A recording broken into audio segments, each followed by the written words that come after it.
To the top of the apex, coming on a sucker like say sex. I gotta get it in with a latex. Shorty, that's a mammy with an attitude. Shine so bright, what's the magnitude? Her buddy banging like my last tune. After the show, now can we meet up in the back room? And then what the brother gotta do? I got swag now, watch me do the dab I do. Them boys waste man, boo boo once he dab I rule. I'ma take you places, hop you like a kangaroo. Shoo, you go fear, cause I'm a bad boy like Diddy, oh yeah. I bet you never thought there were wolves out here. I pull up to your crib with my doors in the air. Hello, Kingsley. Hi, Mama. Welcome How are you? Jenny, I'm well, thank you. How are you doing? Good. Fabulous. You're stunning, by the way. You're really handsome. Look at who's talking. To let you know. No, but look at who's talking, though. You are beautiful. Thank you. Thank you very much. I'm honored to be here. Thank you. It's a pleasure to host you. Yeah. What is the one thing you must do before you go on stage? Like, if you don't do it, the That's a crowd problem? won't see you. I gotta talk Basically, to God. yeah, it's a problem. I have to talk to God. A little conversation. If not, nobody's gonna see me. If I talk to him and he says okay, everybody's gonna see me. Right. You gonna see me. Okay. Yeah, but that's one thing I have to do before anything. I mean, get on there and then blank everybody out and just get in your zone and you do you. I like and it. you'll be great. Yeah. Put this in order of importance. You okay? Yeah. Performance, the fans, the DJ.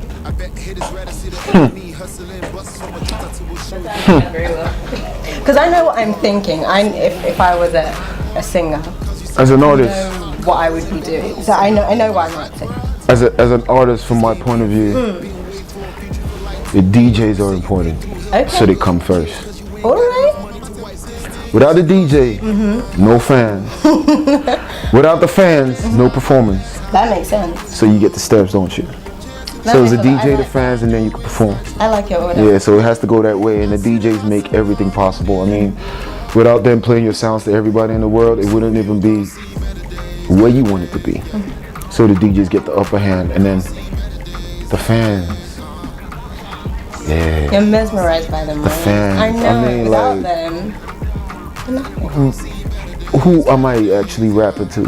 Nobody else Exactly. exists. Exactly. So I need the DJ to relate my message to these people, so he comes on top, and then the fans, and then the rest can go along. I like your order. But yeah, that's how it's supposed to be. That's a good order. Now, I know a lot of female artists say they have to work twice as hard as male artists to be seen and to be heard, because most of these CEOs of music are men. They are, we know this. True that? Now, do men have as much, male artists have as much authority as women when it comes to their music, deciding what songs are released, how they want to dress, or is it kind of the same? Because we never really hear about that side of it. For the male part of it, it's like, with music in general, it's the same thing. Right. You're doing the same job, I'm doing the same job. We have to put in the same effort into the same music to get the same result we need.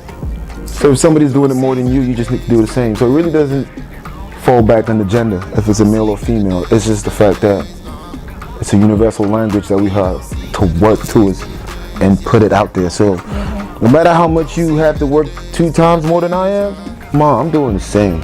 Okay. I'm probably doing the same thing. It's music, it's not. But if you talk about preparations, they have to do a lot more. Right.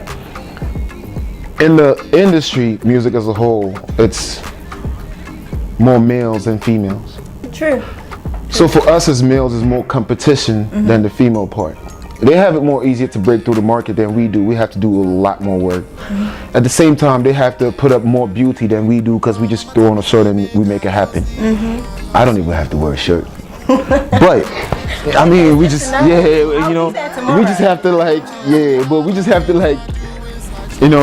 I would understand where they're coming from because they have to do a lot, and as females, and it's also easier on their part. If they do the same work that we do, it's easier for them to break into the market than we are because there's a lot of male people and a lot of male competitions. The females is like, a lot of females don't have the heart to get into music, so it's a couple of them.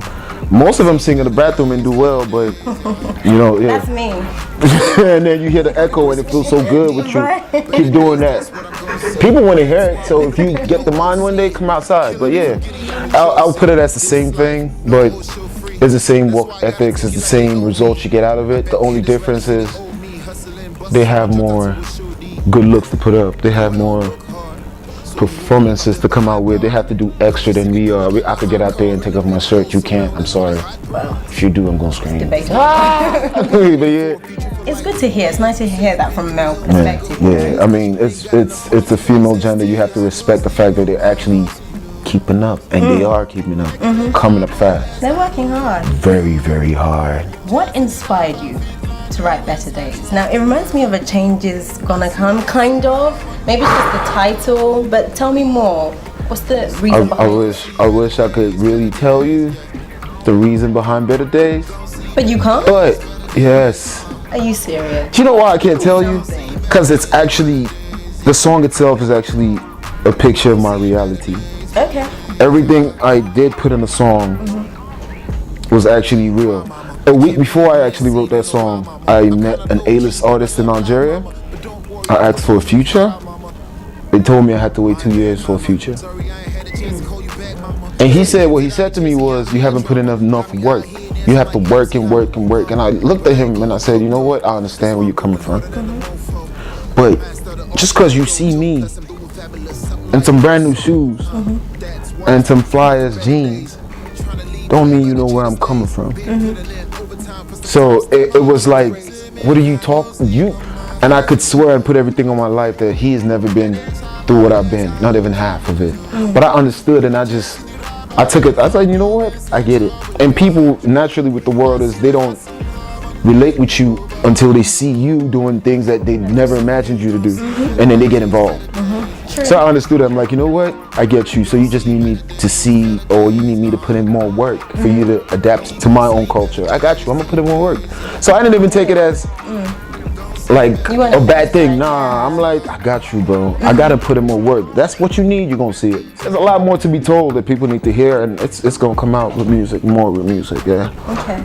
Now, upon reflection, looking back at all the challenges you've been through, is there any one element that you would remove because you think maybe you'd have a different outcome, maybe would be a more positive outcome?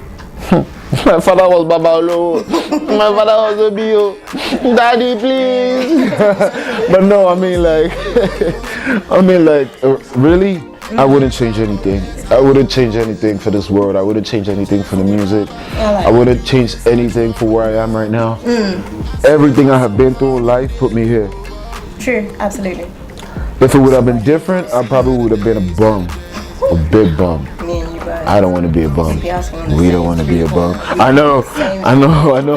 But based on the fact that we came up from understanding life and knowing what life is about and where you came from, that's why we're evolving so much. That's why we're trying to do too good. That's why we're trying to stay above our peers. That's why we're striving so hard to make it what it's supposed to be. But nah, I wouldn't change anything for the world. I wouldn't change my friends. I wouldn't change the first time I dropped a single. I wouldn't change the first time I wrote a line. I wouldn't change going to the high school I went to. I mean, it all made me what I am today. It's just thinking about it makes me smile. I can see that. It makes me smile. I mean, doing the crazy things I ever done in my life. Please don't try it. If I ever tell you what I did, don't even do it. Yeah, but it just, I remember times where I couldn't even talk to my dad. Like where it was really, really scary, like talking to him, and now I'm like, bruh, you need to chill. Sit down. Let's have a shot. Be humble. Be humble. You know what I mean? No swear words, yeah. But I mean, like, sit down, talk to me, what's up? And then he talks to me just based on the fact that, and I know people that are my age. I know people that have been in the industry just like me and do not have that relationship because of the fact that they came up from a different route. It's a different approach to life. Yeah. But with me, it's like, I still think and look at my dad, and I look at him. He's just sitting there eating. I'm smiling like, yo, I'm literally sitting with this man in this living room, and it's because I have strived, I have worked, still working, still striving. He sees it working, so he respects me as a man to give me the courtesy to respond to when he talks to me. On a regular day, he won't. But just doing that makes me feel good, makes me feel like I need to do more. He needs to respect me more. I need to put in more work, and keeps me going. You talk about the relationship you had with your father. What things would you do differently as a father, when you have a son? To not have him feel the way you feared your dad. I wouldn't slam him on an iron table and punch the shit out of him. Did that happen? Trust me, I had it the rough way, but it was what was supposed to be done. Let me tell you what happened. Please do. They told me to go and buy bulb for 45 naira. 45 naira. They told me, my father believes that if you get it expensive, it is more valuable. As in, it's I don't know why, but he and then he told me, he said, go to the second store. It's 45 naira. If you go to the first one, it's 40 naira. I believe that first store is cheaper, so it doesn't work. Okay. I said, okay, good, Dad, I got you. I'm gonna do what you said. Alright. So I was walking down the street, and then I passed this show glass. In Nigeria, they have this little show glasses where they sell something called erodidi. Okay. Is this beef where they cook it so hard, but it's still hard when you chew it. You can chew it for like 2 hours, and it will still have the same spice. It will still be salty in it. And I was passing by the show glass and I seen it, and it was 3 for 5 naira. So I indulged in the chewing of the hard meat and decided to go to the first store to buy the same bulb for 40 naira. Getting home, my dad fixed it on there. The bulb went off. He looked at me, he asked me, where did you get it from? I told him the second store he told me to get it from. He said, okay, take it back and return it, because he believes they will give it back to me. I took it downstairs. I brought out the remaining 2 meats from my pocket, and I was chewing. And I was just there. I didn't go to the store because I knew I didn't have no 5 naira to give nobody. And I went back up. I'm like, Dad, they refused to change it. Here you go, just give me another 45. I'll go buy it back. He's like, what? Give me the bulb. I'm going to the store myself. And he left, and he came back. Ooh, that was my dad calls you. He calls you 2 ways. If he calls you KINGsley, it's either he's calling you to collect meat from his plate, or he's calling you to give you an ass whooping. So you have to choose. And then you know what you did. So when you hear your name, just get scared. And then he called me that day. Oh Lord, have mercy. Oh, you remember it. I remember it clearly. And my sister was the flying angel that came to my rescue, because she didn't even believe it. But I got where he was coming from, because now I understand. Then I didn't understand how you tell people what to do, and then in front of you they do the direct opposite. Like, I'm just telling you what to do, and then it gets aggravating sometimes. And I understood where he was coming from, but all of those made me who I am today. I see him and I say, Dad, I appreciate you. You're not the richest man in the world. I mean, I didn't have an OBO childhood, but you the man.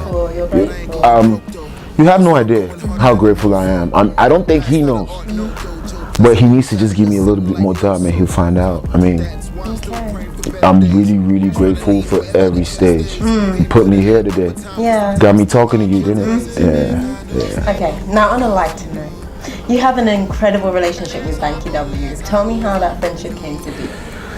Okay, I remember the first time when he walked up to me, and he said, you're the CEO of the Fine Boy organization. Because the first time I shook him, I was like, he shook me, I was like, yo, what's up? I just looked away. Yeah. I knew who he was. This was in Houston, Texas, 2010-11, first Wiz tour that they had internationally. And he looked at me, he's like, I had this charisma that he noticed and he was appreciative about. And then he's like, we need to talk. That is how we literally became friends. Yeah. But it went past friends and got to brotherhood, and we got really, really, really tight. And here you are. Everything I have done from 2012, 13 has had an impact in all of them. Me coming up with music, yeah, all of that. But yeah, we've been tighter than ever. Yeah, he's my mentor. Yeah, I look up to him. Thank you. Thank you so much for your time. I love speaking to you. Thank you. We have a little something for you. Maybe, you know. Okay. I'm not gay, but I'm gonna flick the hair that doesn't exist. Okay. Oh my God, I'm excited. Thank you, my love. Thank you so much. Keep it safe. Thank you so much. Oh my God. Thank you. It's been a pleasure. Thank you.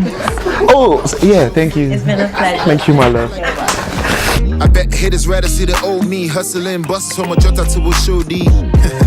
Oh, I don't look hard, so you won't believe I've been behind bars. Cause you see me pull up in a hot car in a video surrounded by hot broads. This game ain't fair, been waiting for a future for like 2 years. You say you been through hell, my nigga, who cares? Cause you ain't got enough money to wipe this tears. I no sleep on my hustle.